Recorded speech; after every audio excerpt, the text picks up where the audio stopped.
Morning, videographers. Yesterday I went down to the beach with the boat anchor, all 5 or 6 pounds of it. The problem is I'm getting sidetracked. Now, as you know, I bought this sweet little vlogging camera, Canon. This one is a Canon, and it I've kind of got diverted because I needed to find out how the vlogging camera worked and brush up on, you know, photographic techniques and all that kind of stuff. And this is just a turbocharged version of the little vlogging camera. But really, well, I bought this years ago and spent a great deal of money on it. I mean, the lens alone here, when new, was worth about $1,500, and the body about the same. It's about $3,000 worth of camera in my hand here, and it bloody feels like it too.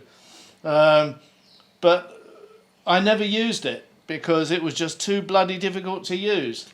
You can set it to fully auto and just point and shoot, and it'll do a pretty reasonable job. But after buying this little baby here, you know, I wanted to learn how to use them manually. So I'm in danger of getting sidetracked into this. But I took it down to the beach yesterday and made some pretty basic errors, but at least I figured out what I did wrong. Now, the first shot I took was this one here, and looks wrong, doesn't it? What do you think is wrong with it? Well, I'd forgotten to change the color temperature, the color balance on the camera, so this was set up for tungsten light. So luckily I managed to figure that out before too many other photos were taken. So then I took this one after recolor balancing for a sunny day, and it don't look too bad. It looks like it could use some post-production, you know. It just looks a bit flat, but you know, the colors are about right. And then I decided to put on the filter. If you're getting into this camera lark, one of the things you want is a nice blurry background, and for that, whatever lens you've got, well, you better pick a lens that lets in a lot of light so it can be wide open. But whatever lens you've got has got to be wide open for that effect, or going to be an extreme telephoto. And quite often there's too much light if it's wide open, so you need something like this, which is a neutral density filter. Maybe I'll put a close-up up here somewhere.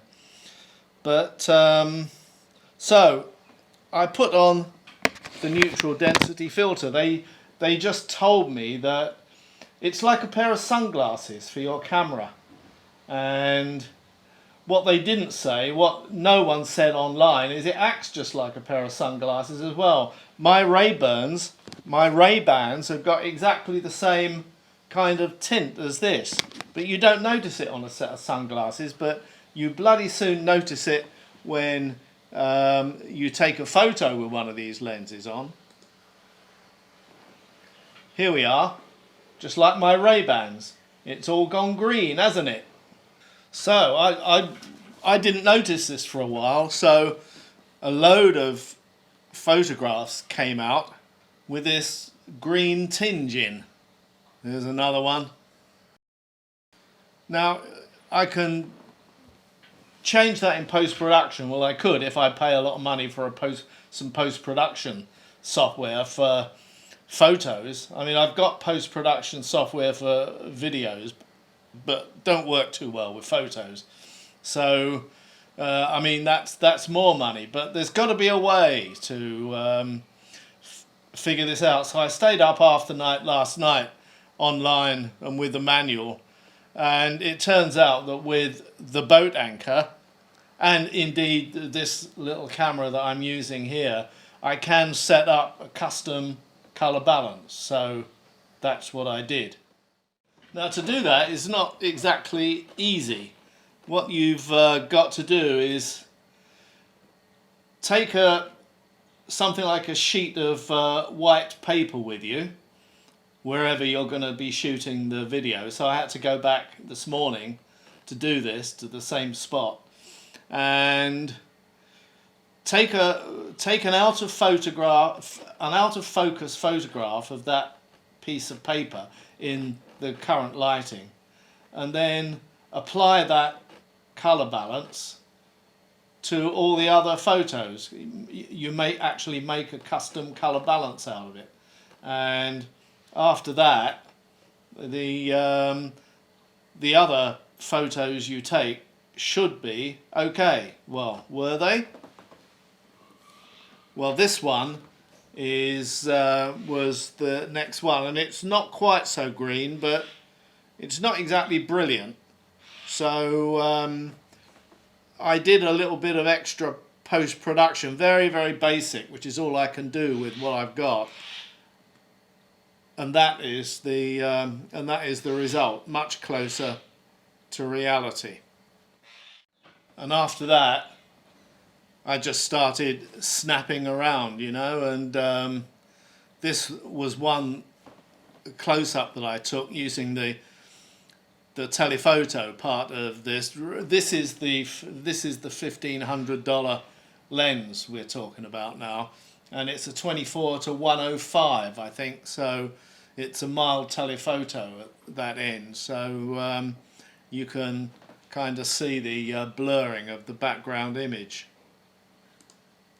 and you get the same effect with this here, and the colours are more faithful here. I haven't post-produced the colour tint at all on this one. This is what the custom colour balance came up with. This one, it was slightly underexposed. It is still a bit green. I could change it, but I'm not going to. It's not worth it.